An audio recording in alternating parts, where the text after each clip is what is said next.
Ladies and gentlemen, welcome to the Lexus display in the Los Angeles International Auto Show. What's the finest automobile in the world? Many knowledgeable people would say it's the one right here, the 1997 Lexus LS400. Since the Lexus name first appeared 7 years ago, the LS400 has been the flagship of the line.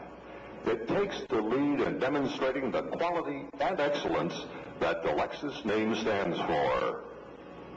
That reputation has been confirmed by those who know it best, Lexus owners.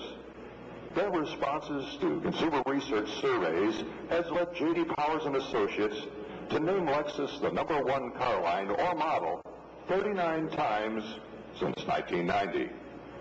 The highest expression of Lexus quality is the venture buyers. We're dealing with two different groups of venture buyers. Of course, we're dealing with the family buyer that's interested in the comfort, the convenience, and of course the safety.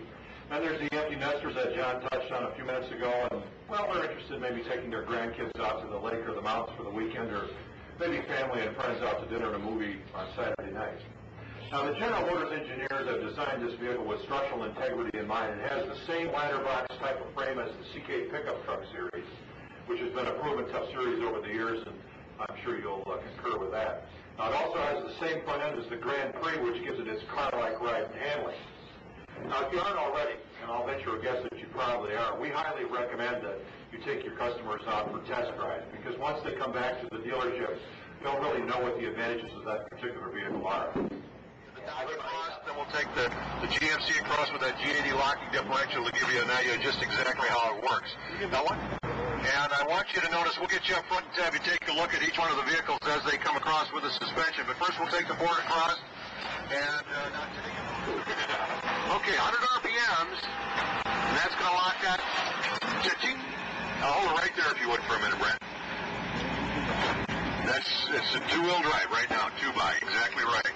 Now, if we put it into reverse, we got to do the same thing. We got to get 100 RPMs or more, and it automatically, cha-ching, locks up. Can't stand too close to this because Brent has been throwing a couple of these off these ramps. No, he hasn't either. So, Brent, bring it up there and hold it up on the ramp if you would. Interior volume, maneuverability, and clearance. Ground clearance, of course, not only ground clearance, but clearance above so we can get into a normal-sized garage stall. So let's take the first issue here. Take a look at the vehicle. It's 2.5 inches wider. It's about 1.5 inches taller. It's about the same length as last year, 99.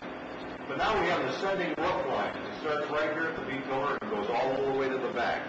Rising, of course, ascending as it goes. It gives us 2 inches of additional headroom in the back of the vehicle. 2 inches more that we didn't have before. Well, we pretty much talked about it. Maximizes the interior space for the occupants as well as large car roominess with a mid-sized car agility.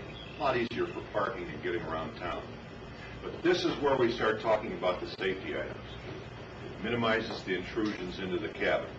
Now, we've got side impact door beams. We've got this, and I'll talk a little bit more about this later, but we have door rings in the rear quarter panel stamped out in one piece. The floor pan is enhanced. Again, we'll get into that. But the crumple zones, fore and aft, we have the engine that will go underneath the cabin as opposed to into the cabin. So it breaks away, goes down and under.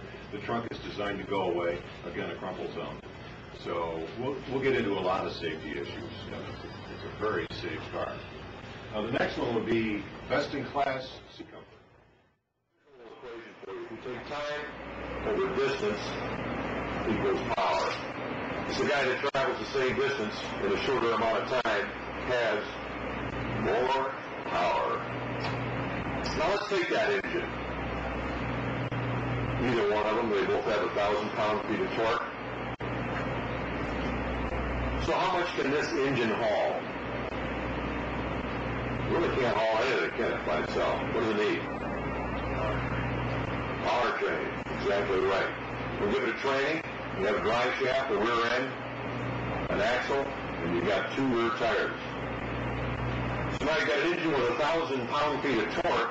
Let's give the training a 3.1. That's usually what you'll find in first gear. We'll go to the rear end. We'll give it a 4.1.